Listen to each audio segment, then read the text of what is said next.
Money is not inherently wealth. It's a way of measuring wealth, but not wealth itself.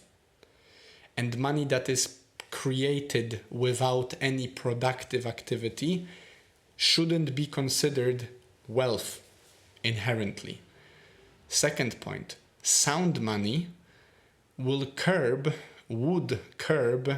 people's ability to fake, because it would take more effort, actual productive effort, to make that money, and therefore there would be productive, means to that productive end.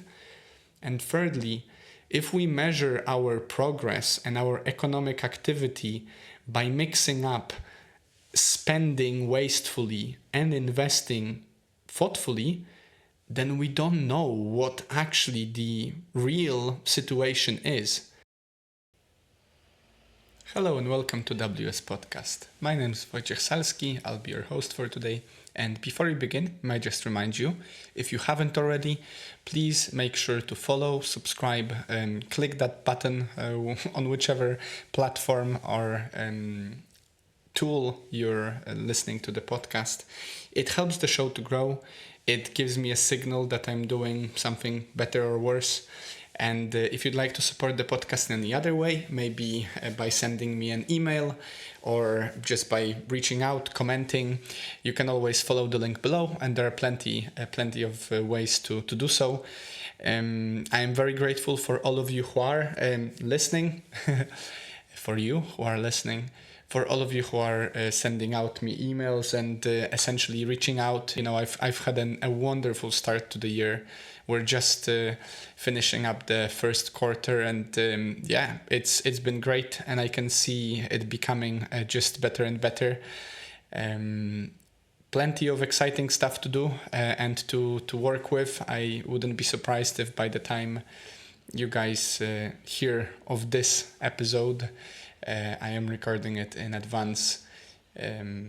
Potentially, maybe the advertising will also be there for my new website on which I'm working on, and so forth. So really exciting. I'm very happy to be here, and I'm happy that you are here as well. So thank you so much, and let's dive straight into it. So as you might remember or not, and I did prepare notes from my last week's episode with Paul, with whom we've discussed essentially his book called Capital Offense, Why Some Benefit at Your Expense. Last week, we've discussed with Paul essentially what is wrong with the financial system in which we are living currently. And of course, in essence, it's at its roots wrong, because its foundation is reliant on broken money. Okay? And we've explored that again and again with multiple episodes by now, but I will remind you again today, what does it mean that money is a sound money versus a broken money, or maybe not money at all if you think about it. But what we've discussed last week, essentially with Paul, was what can we do about it. We've explored what would actually a free market capitalist system look like. And Paul made it really obvious that we are not living in one. And as far as our understanding of history goes, we've never experienced a fully free market capitalist system. This is something that is actually in line with what Jeff Booth claims in his work, The Price of Tomorrow, the first episode of this season. So I'll make sure to also I'll link it as well for you, plus obviously Paul's episode from last week. And we've talked about practical steps. We've talked why houses are not actually assets, or at least they are not productive assets in a way that they are portrayed as an investment. We've discussed growth versus consumption, and we've talked how did we get here from since 1971 as the major sort of breaking, the final link being broken in the at the foundation level of our financial system. And so I would encourage you to listen to prior week episode first if you haven't already. It will probably be useful, but even if you don't and you are here and you'd like to stay, then what I've done is I basically summarized on my notes here and on my notes in paper version, I've summarized other parts of Paul's book, which we've not touched deeply enough, I think, on. And I'll link below the book for you to check it out. Unfortunately, I have it only in a digital version, so I have nothing to sort of show here. For all of you who are not watching the video, I basically just don't have the physical copy with me right now. But yeah, my hope for today, for this episode for you, is to sort of drive the point home so you can understand from Paul's perspective, through the lens of what we've discussed before, what is money and why the way money is being treated nowadays is not necessarily true to its essence. Why GDP, which is gross domestic product, and it's a measurement, a KPI if you want, key performance indicator that contemporary economics uses these days to measure growth in a country's economy, why according to Paul it is misleading, and why it should be either adjusted or simply scratched, or why you should not rely on it as a means of measuring your progress. And we will also discuss how sound money will protect us as a society, and how it could if we got back to it. And if you did listen to the episode from last week, you remember we sort of riffed with Paul about whether or not it's actually possible to come back to some sort of sound monetary system. Personally, as much as I'd like to believe that, of course it's possible, everything's possible. Whether it's likely, I'm quite skeptical. I don't know, maybe in my lifetime, maybe in your lifetime, it would be wonderful. Although, as I did mention on the show again and again, no man is better than their incentives. There is this idea, no one of us is better than our incentives. And so if the incentive is there for someone to continue with this system, however broken it might be, they probably will. And we will explore that. Hopefully it's not doom and gloom all around, but yeah, I'm hoping that by the end of this episode you understand these three concepts a bit better, and you're better equipped to take charge of your financial education, of your financial adventures, and so forth. Also, I just wanted to share with you, if you remember, I actually made an episode about it a while back. I did finally cleanse myself from any debt I had after being essentially stolen from. So that's a great achievement. It took me 3 years, and here we are. So to all of you out there who are potentially, struggling financially in some way, I understand, maybe not to the same degree. Each of us has a different path to walk, but I'm with you, and you can do it. It's just consistency in action. Just small steps day after day, and you can do it. If I can, and I'm just an average Joe really, then you can too, and all the power to you. On that front, let's get into it. Sorry for such a long introduction, I guess.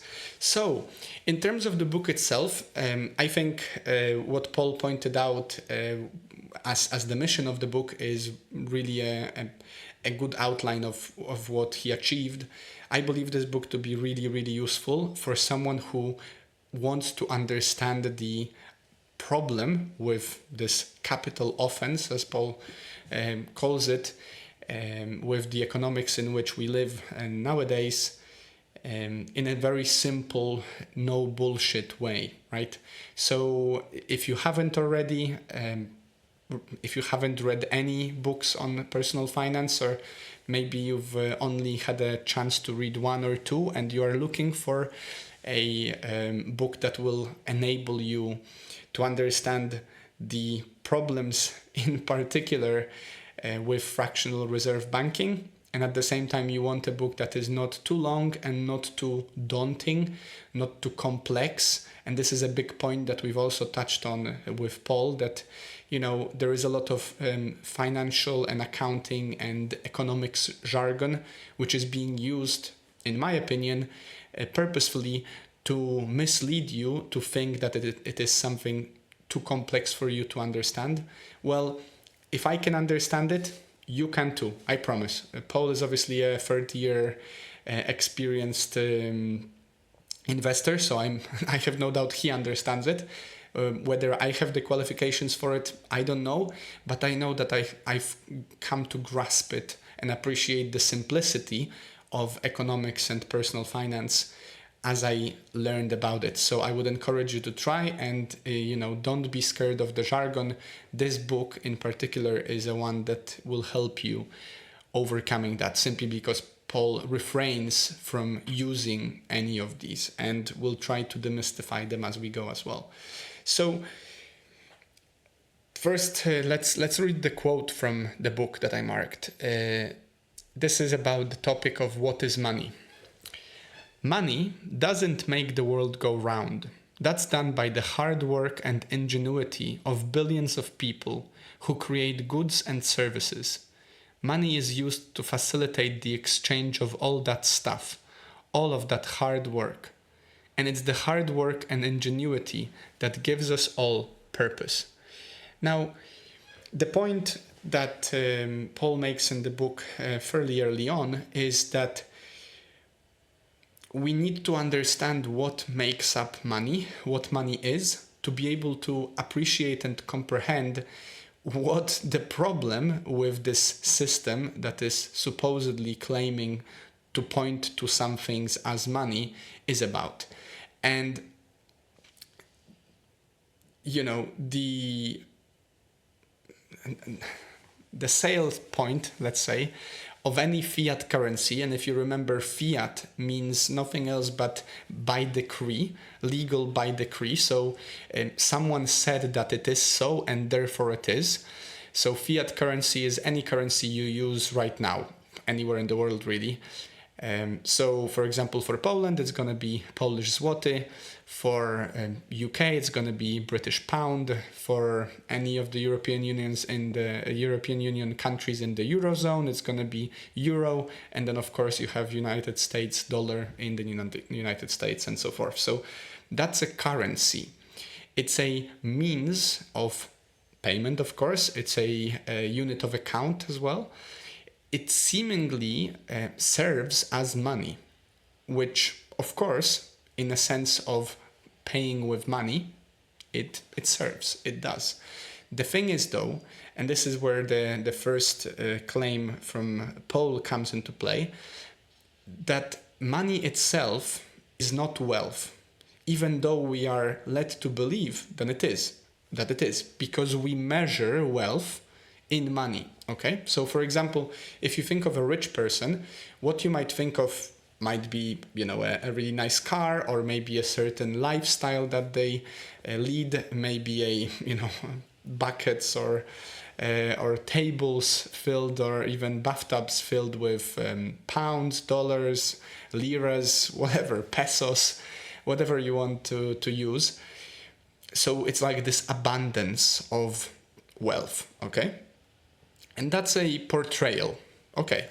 The thing is, though, there is a great difference between the lifestyle, the wealth that essentially means you have resources, you have the capital that you can deploy to make sure that you get what you need and more, and enjoy free time. Essentially, you don't have to work all the time as many people do.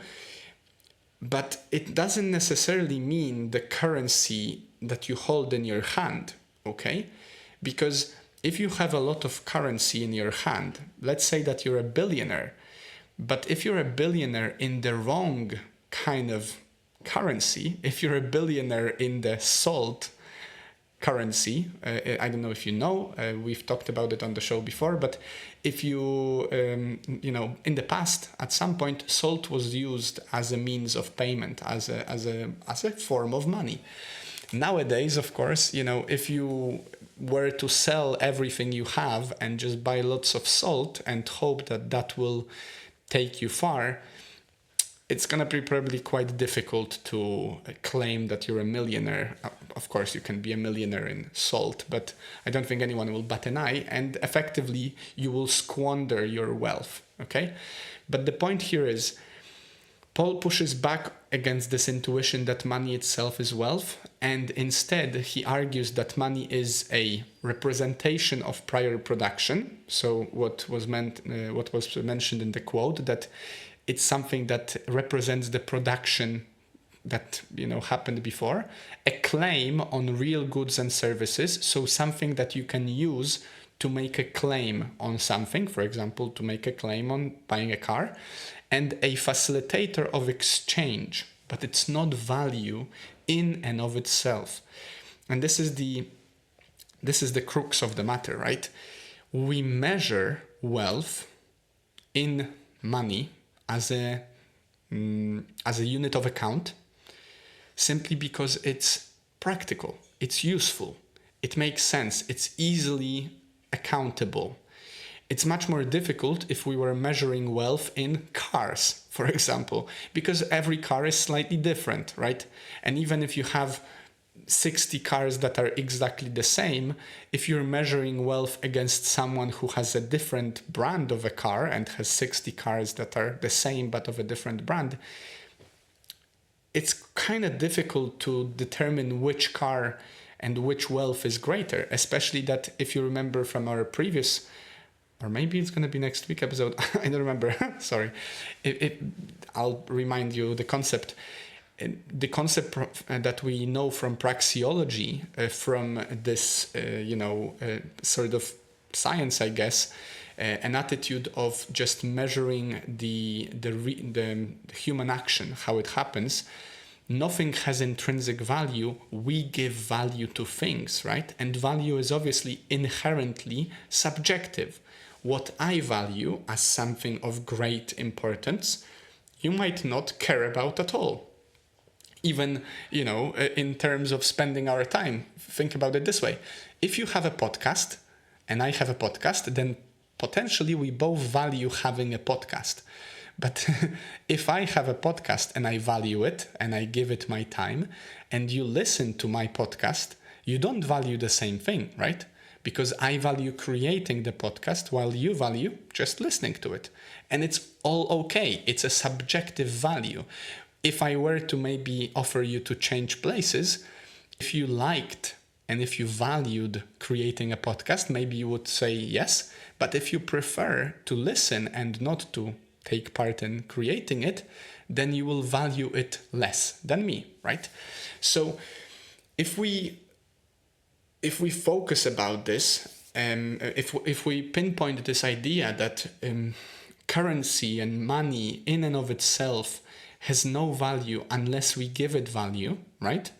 If it's just a measurement of our wealth, of our ability to, get goods, get services, or if it's a representation of what productive activity we've done before, or if it's a facilitator of exchange that allows us to measure those cars and then account, each car has a certain price, certain sort of price tag. What is a price tag? A price tag is essentially a signal of what the market or you or the person who's willing to sell it is asking for it. It's a measure of a count of the value, but it's not the value itself, right?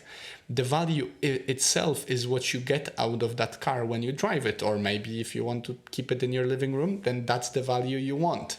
But it's not the price tag that you value, because if it was the price tag that you value, then you would just buy the price tag and you would leave the car at the dealer's place, so at the dealership. So if we consider that and we agree that effectively it's just a measuring stick of a sort, then we understand, we can start to look at the root of this economic error, where money is treated as wealth rather than a symbol of wealth. And then it becomes much easier to policymakers and central banks and everyone involved in this fiat monetary system we live in to justify creating more of it. They can make a claim that they are creating something of value simply by clicking the print button and printing more of inherently valueless paper.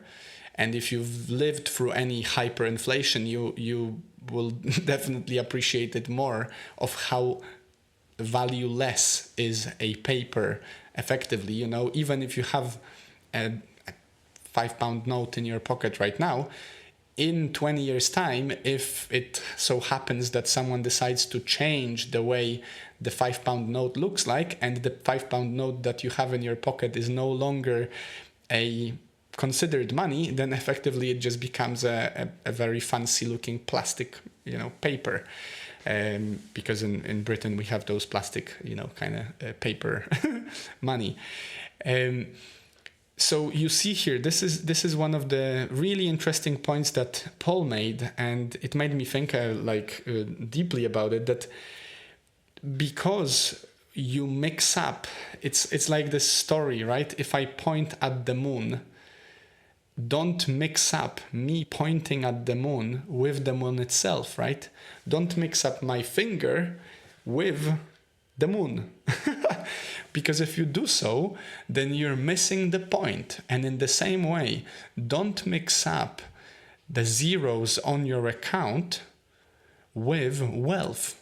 Because if you do, you might wake up one day thinking that you're very wealthy, but you're actually living in a hyperinflation environment, and your millions of pounds are worth just about a lollipop, So don't mix up wealth with value. This is the point. And of course, because you can mix them up, someone who's making value out of thin air, which is effectively not valuable, right? If something is fake, it's less valuable than something that isn't fake, right? That's why we like original pieces of art and not the fake ones.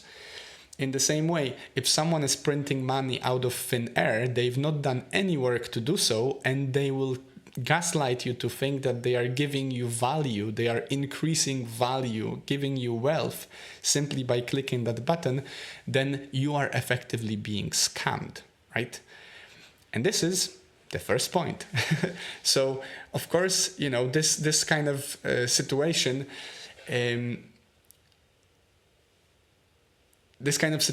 leads to an illusion. It leads to a perception that both the central bank and the government, when they decide to print some more dollars, pounds, euros, yens, whatever, it leads to a perception that somehow they are creating value for you and the world, right?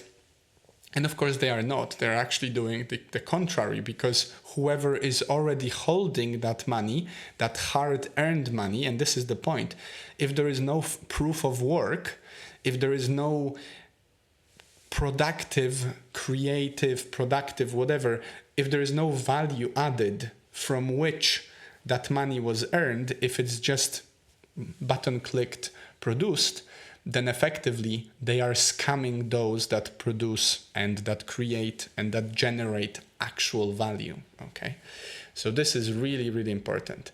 Now, since we're talking about sound money and all that, I guess let's leave GDP for a second.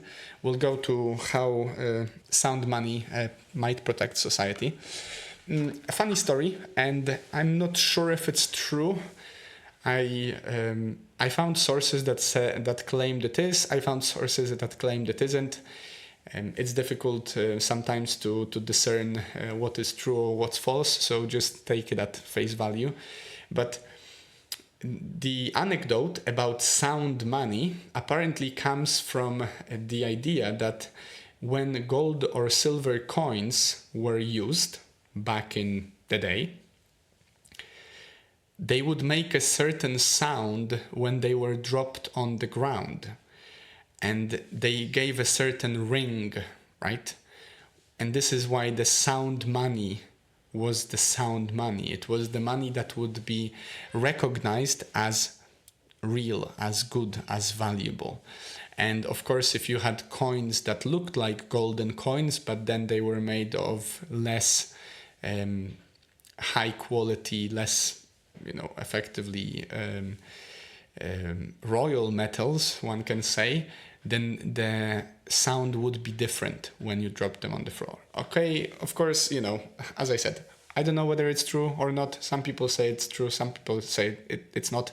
But it is informative, let's say, because effectively what we're exploring here is that someone was able to discern whether whatever is being given to them is true or false. Okay, and this is really, really important. Think about it.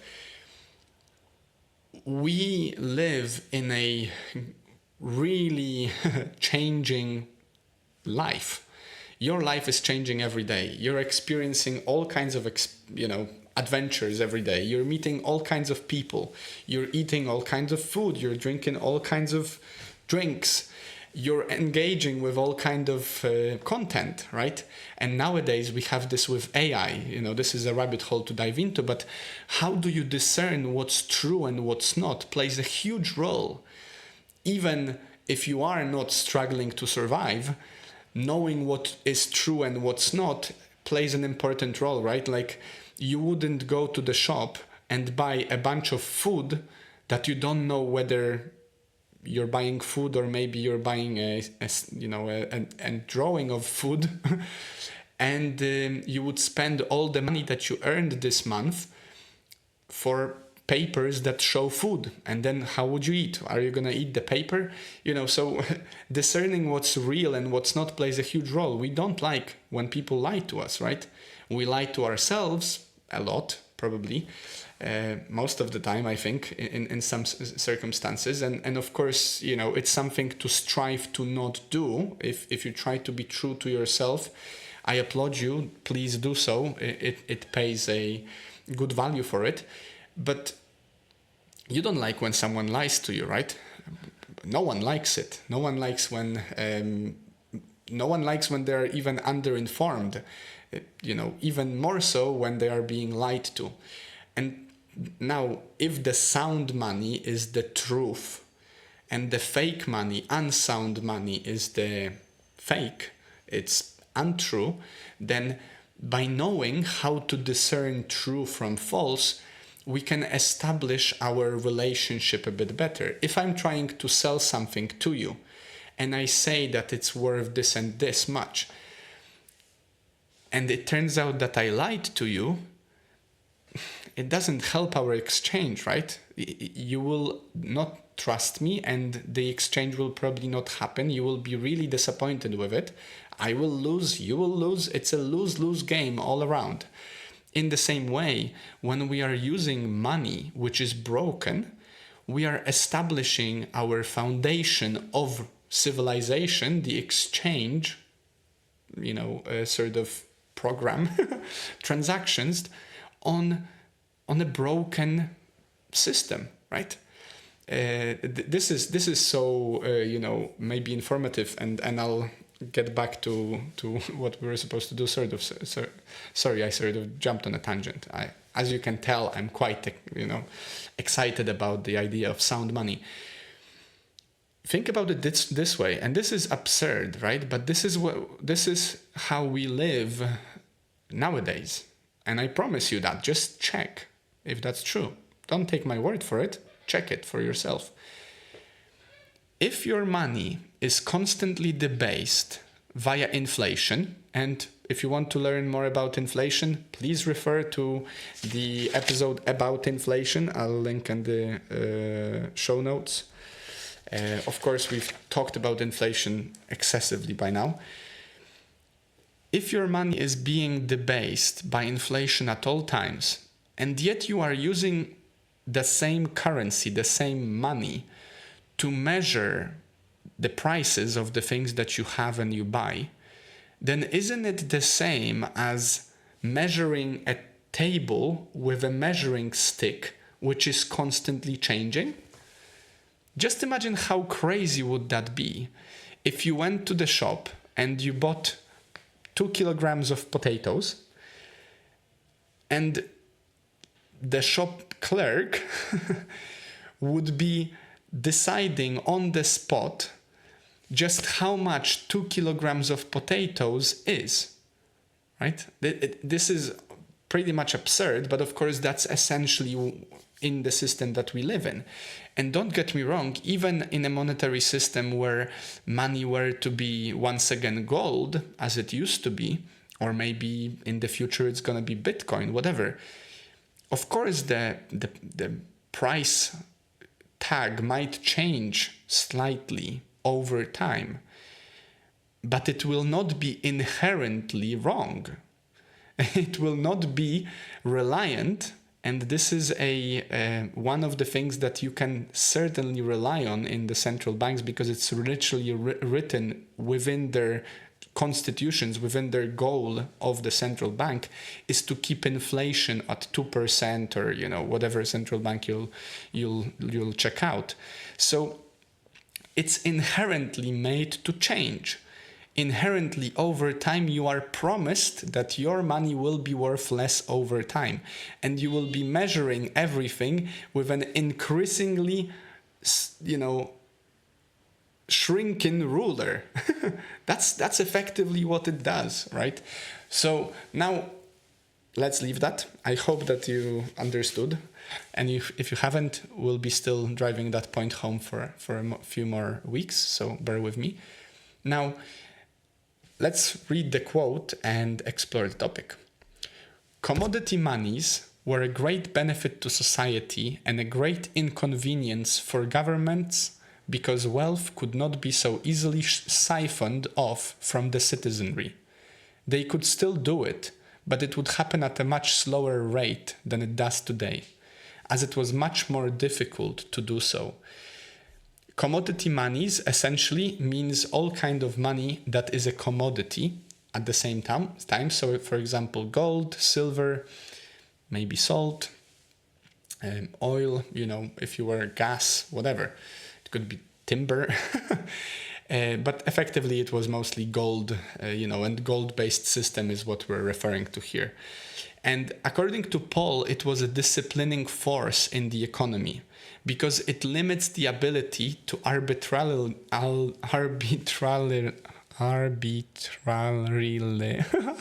okay. It limits the ability to expand the money supply on a whim, right?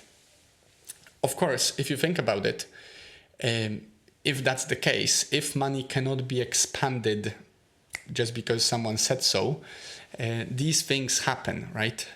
First of all, you have the protection of savings. So it prevents the silent erosion of purchasing power, the dilution that we've explored, and it ensures that there is a deferred consumption retaining value, right? So if you're saving nowadays in your local currency, you are promised to lose a percentage of it over time, simply because it's there, okay? You are promised a 2% minimum loss year on year. And if you know anything about compound interest, that is actually quite a bit. Just account for that. Figure out for yourself, maybe do a little calculation with ChatGPT or whatever, how much of compound interest will you effectively lose over 10 years if you had 2% inflation. And of course, wink, wink, inflation is higher than that, effective real inflation. Now, it also limits government overreach, because governments cannot easily finance deficits through money creation, right? They cannot just come up with more gold out of thin air. They actually have to dig it up. And that is a proof of work. That is a productive venture. And so it forces fiscal discipline. There is no spending just for the sake of spending, because... and just do this mental experiment for yourself. Have you ever been given money from someone else to do something with, without consequence? Let's say that your parents gave you some money and you had pocket money or whatever. Whenever we are managing money that is not ours, unless we are really, really, really, really, sorted out in our minds about it, you are much more likely to not be frugal with someone else's money. So why do you expect the government or the central bank to be frugal with your money? Why would they? It's not their money. It's a very different story when you start earning your own paycheck, and then you realize just how much money actually is worth, right? For you. Now, another one. It reduces wealth transfer mechanisms. So as we mentioned, right, there is inflation, and having a commodity-based system prevents inflation, inflation-driven redistribution, effectively stealing from those that save to whoever else they will be giving out the money for.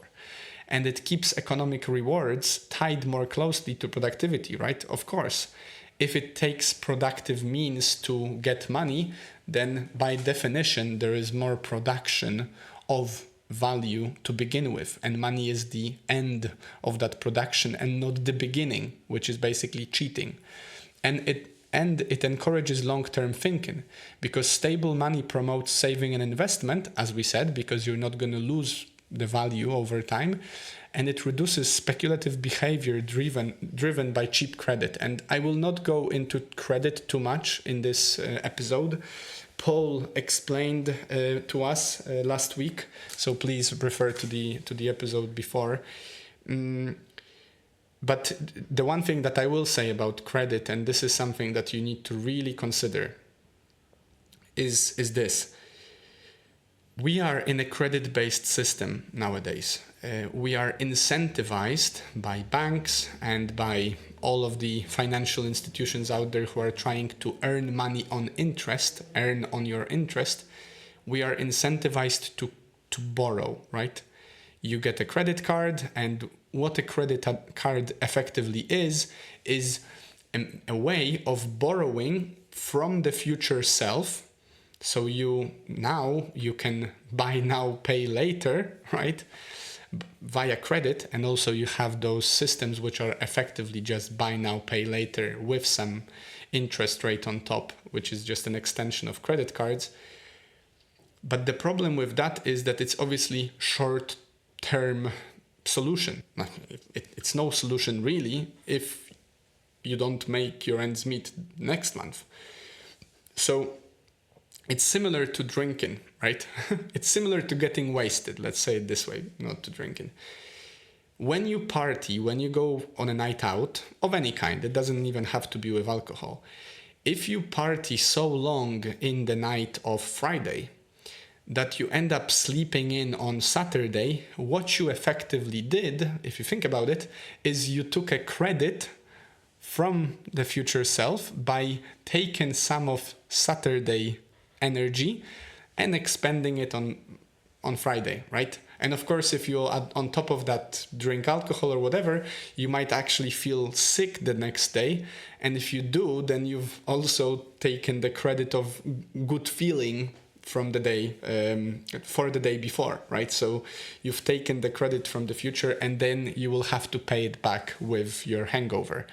In the same way, when you pay with credit, unless you know what you're doing, you will potentially, I'm not saying you will, you might potentially fall into the trap of taking too big a bite this month and then trying to make your ends meet next month. And this is something that I just want to caution you on, because credit is nothing to be scared of, but you have to understand it. Otherwise, you should be scared of it.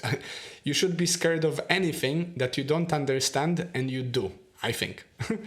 Unless you purposefully don't understand it, because that's part of the game, but I wouldn't play that game with money. Don't take my advice if you don't want to. It's completely fine. Who am I to tell you otherwise? Now, so let's talk about GDP, right? Why is gross domestic product measuring misleading? Let's read the quote. Our current economic system is increasingly functioning as a wealth redistribution and capital consumption distraction mechanism, rather than one of true wealth creation in which all participants benefit. Wealth is not only being redistributed within this generation, but to this generation from the next. And this is the credit point, right? We've talked about it with Paul as well. If the way we act on a country scale, on a national scale, or on the global scale, is that we're drawing more and more credit, we're effectively making our children and their children and their children and their children paying it back for us. And this is a tragedy in terms of making the future of a society better. If you come into a society which is expecting you to pay off the huge debt that they used to party, you will feel rather discouraged, right? And of course, this is what many young people feel these days because of the system in which we are since the 1971, effectively. Some countries even longer. So in terms of gross domestic product, if you understand, gross domestic product is effectively like however much the a country's economy has produced. And of course, it should be however much value it has produced. But as we explored earlier, if we mix up money with value, if we mix up currency with wealth, then you can get people creating money out of thin air and calling it, production. So Paul critiques GDP as a deeply flawed proxy for economic health because it measures activity and not value. It measures spending as if it was creating. And this is where the Austrian economics and the knowledge of it really plays a huge role. And I would encourage you to explore, and I would encourage you to check out next week's episode about praxeology, which is this, let's say a way of understanding why we do what we do and how human action and human behavior shapes our economy, because it's actually based on reality and not on some, changing measuring sticks, as Keynesian economics, on which our system is based currently, is. So GDP counts spending regardless of whether that spending creates real wealth. Debt-funded consumption artificially inflates GDP, and government spending is treated as inherently productive, even when it may destroy value. And remember, government in and of itself does not produce anything, right? And it can get money for free by decree, by the budget which they work on with the central bank. They simply print money and spend it. So inherently, at its foundation, even if they spend it to invest, which majority they don't, but even if they would, there would still be a level of cheating the production as it is to begin with, because they first had to take it from someone. There is no free lunch, right? That's the saying in among the people that understand how economy works. There is nothing for free. And if you think you're being given free money from the government, well, rest assured that first they had to take a part of your money to fund it. Unless you're non-productive, unemployed, not doing anything individual, you are being milked for the government to be able to redistribute that wealth. And of course, there are benefits to it. I'm not criticizing it, as a base layer. Think of it what you want. But what Paul is arguing is that we cannot measure something that starts by creating value out of thin air, which inherently isn't value. We cannot measure it as part of the valuable part, right? It's as if we had a competition in the room and there would be 9 people who are showing their sculptures and paintings, and then there is one person who isn't showing anything. And they are also participating because they claim that they have an invisible painting, which I'm afraid probably the postmodern modern art world already did. If they did, please send me an email or a screenshot of that. I wouldn't be surprised. But the point is here, inherently that that's lying. It's just not true, right? There is nine people in the room that have something to offer, and one person who is pretending that they have something to offer. And what GDP, the way it's accounted for nowadays, is doing is it's claiming that 10th person is also playing a part, and they are not lying. And of course, it's for you to determine. It basically creates an illusion, right? Economies appear to grow while underlying productivity stagnates. Policymakers are incentivized to stimulate spending rather than production. So GDP conflates quantity of transactions with quality of outcomes. It cannot distinguish between productive investment versus just wasteful spending, and sustainable growth versus debt-driven expansion. This is huge, right? If you haven't gotten this, please rewind the past 10 minutes and understand this. If we are playing a game in which someone can pretend and be considered as seriously as everyone else who is actually playing, and we are okay with it, then are we all lying to ourselves? Are you okay with that? I don't know. Am I okay with that? I'll keep it to myself. But this is the point, right? You have to remember that money is not inherently wealth. It's a way of measuring wealth, but not wealth itself.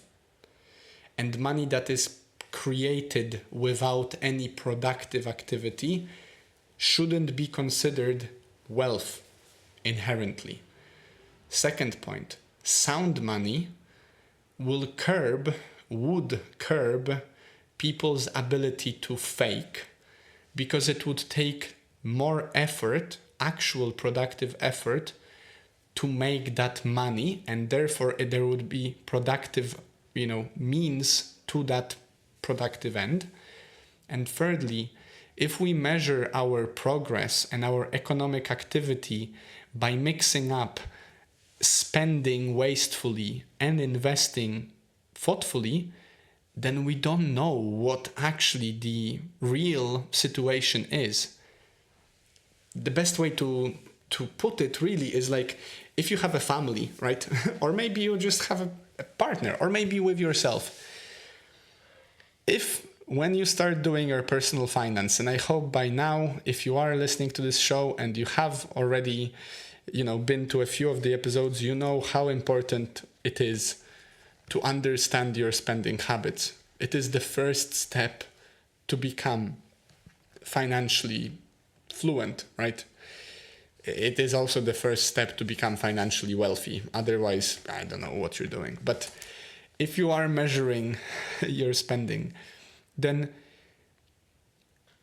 if you were to do what effectively the governments and economists of our time are doing when they are measuring GDP and mixing up wasteful spending with investment-based, productive spending, it would be like if you took all of your expenses, both the ones that you have to do for your flat and, your education, whatever your job-related or something productive, creating something, maybe funding a podcast or whatever, and you mix it up with partying and with,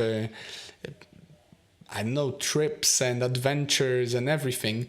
And then by the end of the year, you put it all on one list and you claim that you've been creating that much value, you've been investing that much in yourself, and then, God forbid, you put it on your tax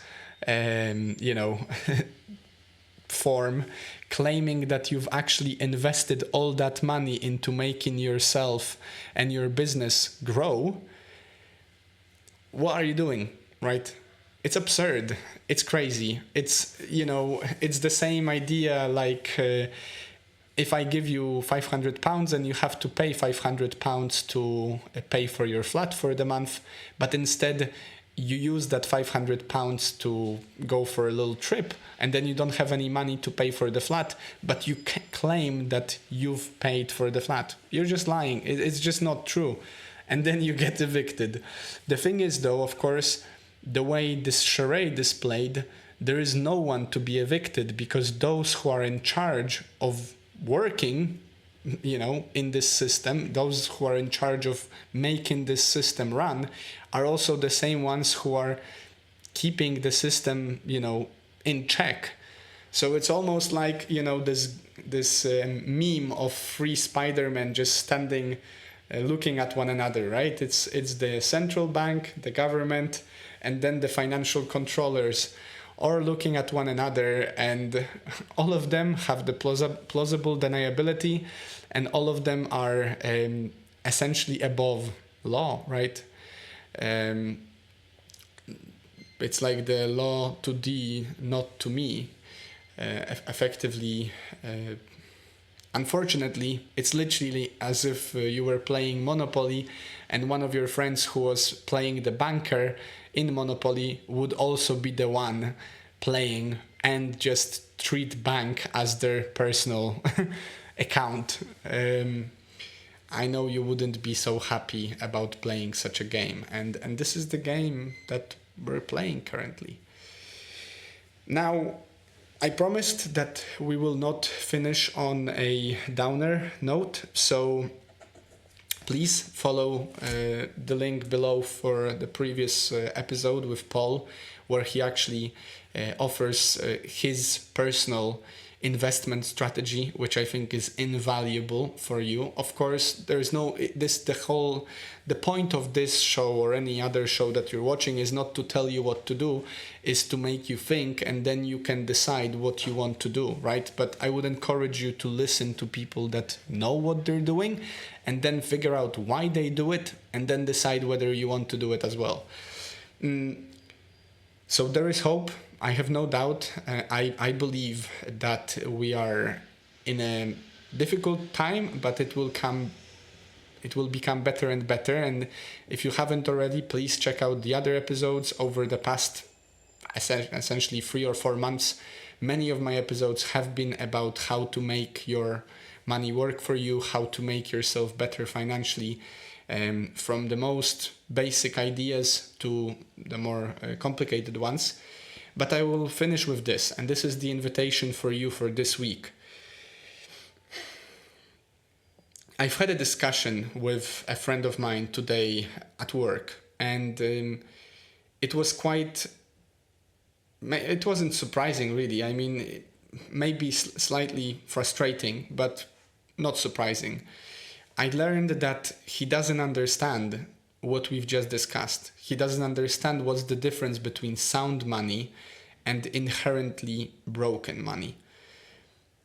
And so, following that line, he doesn't understand why what I'm doing is potentially beneficial for me, and while what he's doing is potentially not beneficial to him, even though, as I thought, we're actually, supposedly studying the same, idea of economics and so forth. So I would encourage you to choose one of the books that I did mention on the show before. Maybe it's Paul's book, about which we've discussed today. Maybe it's any of the others that we've discussed over the past few months. Choose one book, or maybe just Google a book on personal finance. Order it. This is financial advice. Get a book. Read it. If this is the only book that you will read this year, read it. Please. And if you're like me, then you can read it within a few days, or maybe even one day if you get really, excited about it. Realistically, it will take you a week or two, and that's also okay. That's a great step. If you don't know anything about personal finance, this is your call. Just do it. Order one of those books. Some of them are really, really cheap. You can even get a used version one online, which is, half the price. But this is the best kind of investment you can make. This is the productive spending, not the wasteful one, because it will pay you back thousandfold if you read it and you understand. And hopefully you get interested enough to read a bit more and to listen to a bit more.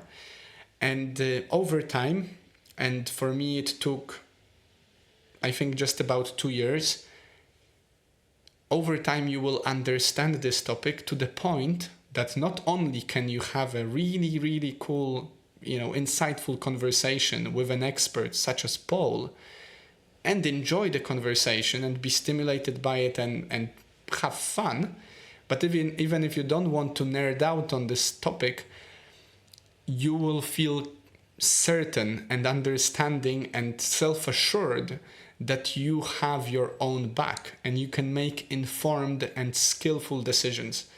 And this is my invitation for you for this time. And I'm pretty sure by the time you're listening to this show, it's probably the 30th of April, or maybe just before. So you have just about 8 months more of this year. And this is the year where, while the markets might be going crazy and people might be panicking, and it does seem like we will be going, wherever you are in the world, through some changes, I believe it is also a great opportunity to wake up and to start educating yourself on the things that matter. Even if you don't care about economics cares about you. And you can either ride the wave or you can get smashed by it. Okay? And I know this might sound a bit dramatic. Personally, I do believe it's true. So choose one of the books. I would encourage you to choose Paul's, but of course there are many others and all of them are wonderful, or at least majority of them. Please refer to the other episodes and please take care of your education, because no one else will do. On that note, if you are still with me and you haven't already, please follow and subscribe, either or, whatever.